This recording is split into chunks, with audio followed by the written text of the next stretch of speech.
നമസ്കാരം. കോട്ടയം മെഡിക്കൽ കോളേജിലെ superintendent doctor TK. Jayakumar കഴിഞ്ഞ ദിവസം പറഞ്ഞു, ഞാനാണ് മന്ത്രിമാരോട് പറഞ്ഞത്, അതിനിടയിൽ ആരും ഉണ്ടാകാൻ സാധ്യതയില്ല, അതിന്റെ ഉത്തരവാദിത്വം ഞാൻ ഏറ്റെടുക്കുന്നു എന്ന് പറഞ്ഞ് സത്യം പറഞ്ഞാൽ ആ ഒരു വീഴ്ചയുടേതല്ല, ആ തെരച്ചിൽ നടത്താൻ 2 മണിക്കൂറോളം വൈകി. അതുകൊണ്ടാണ് ശ്രീമതി ബിന്ദുവിന് ജീവൻ നഷ്ടപ്പെട്ടത്. അതിൽ ഉത്തരവാദിത്വം ഇദ്ദേഹം ഏറ്റെടുക്കുകയാണ്. അതുകൊണ്ട് മന്ത്രിമാർക്കൊക്കെ കുറച്ച് ആശ്വസിക്കാം. എന്തായാലും ശരി, ഇദ്ദേഹത്തെ കുറ്റപ്പെടുത്തിക്കൊണ്ട് ഇദ്ദേഹം എന്ത് നോക്കി നിൽക്കുകയായിരുന്നു എന്നൊക്കെ ചോദിച്ചുകൊണ്ട് കുറെ പോസ്റ്റുകളും കാര്യങ്ങളും ഒക്കെ കണ്ടു. ഇദ്ദേഹം ആരായിരുന്നു, എന്തായിരുന്നു എന്ന് നമുക്ക് അറിയാനിട്ടാണ് ആ വ്യക്തി ഡോക്ടർ അതിനിടയിൽ ആരും ഉണ്ടാകാനുള്ള സാധ്യതയില്ല എന്നത് അത് ഒരു ഊഹം പറഞ്ഞതാണ്, എന്നാലും ഒന്ന് തപ്പി നോക്കാം എന്ന ഒരു ചിന്താഗതിയിലേക്ക് അദ്ദേഹത്തിന്റെ മനസ്സന്നേരം പോയില്ല.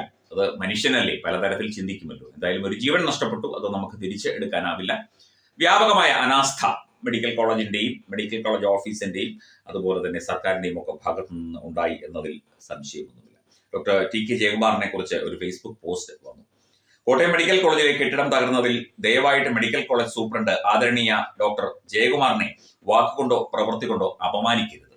കാരണം അദ്ദേഹം അത്തരത്തിൽ അപമാനിതനാകാൻ ഉള്ള ഒരു വ്യക്തിയല്ല, അദ്ദേഹം വലിയ ഒരു വ്യക്തിയാണ്.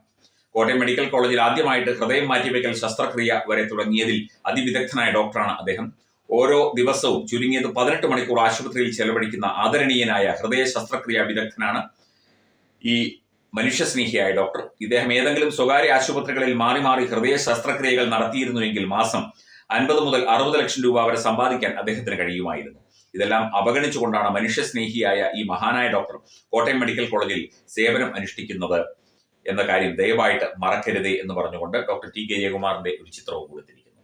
അദ്ദേഹം തീർച്ചയായിട്ടും ജനങ്ങൾക്ക് വേണ്ടി, നമ്മുടെ ആരോഗ്യരംഗത്തിന് വേണ്ടി വലിയ സംഭാവനകൾ നൽകിയ ഒരു ഡോക്ടറാണ്. അദ്ദേഹത്തെ ഇപ്പം കയ്യബദ്ധം എല്ലാവർക്കും പറ്റും, കൈപ്പിഴ മർത്യന് ജന്മസിദ്ധം. അദ്ദേഹം അവിടെ നോക്കാൻ പറഞ്ഞില്ല എന്നുള്ള കാര്യം അദ്ദേഹം സമ്മതിക്കുന്നുണ്ട്. അദ്ദേഹം അതിനെ ന്യായീകരിക്കുന്നില്ല, അദ്ദേഹം ഉരുണ്ട് കളിക്കുന്നില്ല, അദ്ദേഹം അതിനെ വേണ്ടാത്ത രീതിയിൽ വളച്ചൊടിക്കുന്നില്ല, അദ്ദേഹം ആരെയും കുറ്റപ്പെടുത്തുന്നില്ല, സ്വയം കുറ്റമേറ്റെടുക്കുകയാണ്. അപ്പോൾ തന്നെ ആ മനുഷ്യന്റെ മഹത്വം ഒന്ന് മനസ്സിലാക്കണം.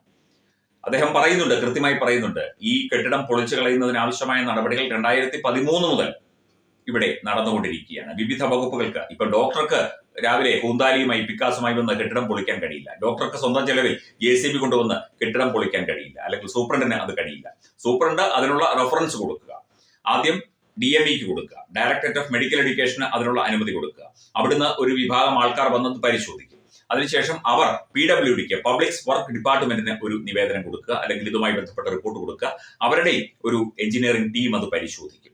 അതിനുശേഷം അത് വിവിധ ഡയറക്ടറേറ്റുകളിൽ പോയി, സെക്രട്ടേറിയറ്റിൽ പോയി, വിവിധ വകുപ്പുകളിൽ നിന്ന് സെക്രട്ടറിമാരുടെ ഉത്തരവ് കിട്ടിയ ശേഷം മാത്രമേ അത് പൊളിക്കാൻ സാധിക്കുകയുള്ളൂ, അതിനുവേണ്ട നടപടിക്രമങ്ങൾ തുടങ്ങാൻ സാധിക്കുകയുള്ളൂ. 2013 മുതൽ ഇതുമായി ബന്ധപ്പെട്ട് ഇദ്ദേഹം സൂപ്രണ്ടായി ചാർജ് ഏറ്റെടുത്ത സമയം മുതൽ തന്നെ കൃത്യമായി കാര്യങ്ങൾ ഏകോപിപ്പിക്കുന്നുണ്ട്. പക്ഷേ വകുപ്പുകളുടെ അനാസ്ഥ മൂലം, ഉദ്യോഗസ്ഥരുടെ അനാസ്ഥ മൂലം, അല്ലെങ്കിൽ സർക്കാർ സംവിധാനങ്ങളുടെ അനാസ്ഥ മൂലം ഇത് കൃത്യമായി നടന്നില്ല. അതുകൊണ്ടാണ് ഈ ഒരു അപകടം ഉണ്ടായത്, യാതൊരു സംശയവുമില്ല.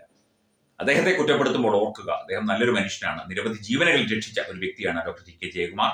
അദ്ദേഹം സുമനസ്സുകളുടെ ഒരു ദൈവം പോലെ ഉള്ള ഒരു വ്യക്തിയാണ്. അദ്ദേഹം നിരവധി ഹൃദയ ശസ്ത്രക്രിയകൾ വിജയകരമായി പൂർത്തീകരിച്ച വ്യക്തിയാണ്. നിരവധി പേരുടെ ഹൃദയത്തിന്റെ താളം നിലനിർത്തിയ മനുഷ്യനാണ്. അദ്ദേഹത്തെ അന്ധമായി നമ്മളാരും കുറ്റപ്പെടുത്തരുത്, അപമാനിക്കരുത്, അവഹേളിക്കരുത് എന്നൊരു അപേക്ഷയാണ് ഈ പോസ്റ്റിലൂടെ പറയുന്നത്. തീർച്ചയായിട്ടും നമ്മളും അതിനോടൊപ്പം നിൽക്കുന്നു. ഒരു അബദ്ധം പറ്റി, അല്ലെങ്കിൽ കൃത്യമായി അദ്ദേഹം അത് അവിടെ തിരയാൻ ഉള്ള ആ ഒരു സമയത്ത് തിരയാൻ സാധിച്ചില്ല. അദ്ദേഹം അതിന്റെ ഉത്തരവാദിത്തം സ്വയം ഏറ്റെടുക്കുന്നുമുണ്ട്. അതിന്റെ ബാക്കി നടപടിക്രമങ്ങൾ, ഇപ്പൊ സംഭവിച്ചത് സംഭവിച്ചു, അതിന്റെ ബാക്കി നടപടിക്രമങ്ങൾ എന്തായാലും കുഴപ്പമില്ല. ചിലപ്പോൾ സൂപ്രണ്ടിനെ പ്രതിയാക്കി കേസെടുക്കുമായിരിക്കും, എന്തെങ്കിലും ആകട്ടെ. പക്ഷെ അതിനും ആ നിയമ നടപടി നേരിടാനും അദ്ദേഹം തയ്യാറാണ്. അദ്ദേഹത്തെ നമ്മൾ, പൊതുസമൂഹം, സാധാരണക്കാരായ മനുഷ്യർ അദ്ദേഹത്തെ അപമാനിക്കുകയും കുറ്റപ്പെടുത്തുകയും ചെയ്യരുത് എന്ന ഒരു അപേക്ഷ കൂടി ഈ പോസ്റ്റിനോടൊപ്പം വയ്ക്കുന്നു. രാവുമായണം രാമനെ അറിയണം. സ്കൂൾ കുട്ടികൾക്കായുള്ള രാമായണം പ്രശ്നോത്തരി ജൂലൈ 20 ഞായറാഴ്ച രാവിലെ 9 മണിക്ക്. സ്ഥലം കൃഷ്ണപിള്ള മെമ്മോറിയൽ ഓഡിറ്റോറിയം, നന്ദാവനം, തിരുവനന്തപുരം. രാമായണ മാസാചരണത്തോടനുബന്ധിച്ച് തത്വമയി TV സ്കൂൾ കുട്ടികൾക്കായി ഒരു രാമായണം പ്രശ്നോത്തരി സംഘടിപ്പിക്കുന്നു. ഈ വരുന്ന ജൂലൈ മാസം 20 ഞായറാഴ്ച തിരുവനന്തപുരം നന്ദാവനം കൃഷ്ണപിള്ള മെമ്മോറിയൽ ഓഡിറ്റോറിയത്തിൽ വെച്ചാണ് ഈ പ്രശ്നോത്തരി പരിപാടി സംഘടിപ്പിക്കുന്നത്. 10 വയസ്സിനും 15 വയസ്സിനും ഇടയിലുള്ള കുട്ടികൾക്കാണ് പ്രശ്നോത്തരിയിൽ പങ്കെടുക്കാൻ കഴിയുക. പങ്കെടുക്കാൻ താൽപ്പര്യമുള്ളവർ പേര്, പഠിക്കുന്ന സ്കൂളിന്റെ ID കാർഡ്, ജനനത്തീയതി തെളിയിക്കുന്ന തിരിച്ചറിയൽ രേഖ എന്നിവ സഹിതം 9074347838 എന്ന നമ്പറിലേക്ക് വാട്സപ്പ് ചെയ്യുക. ഒരു കുട്ടിക്ക് 100 രൂപയാണ് രജിസ്ട്രേഷൻ ഫീസ്. പ്രവേശനം ആദ്യം രജിസ്റ്റർ ചെയ്യുന്ന 54 കുട്ടികൾക്ക് മാത്രം. വിജയികൾക്ക് ആകർഷകമായ സമ്മാനങ്ങൾ.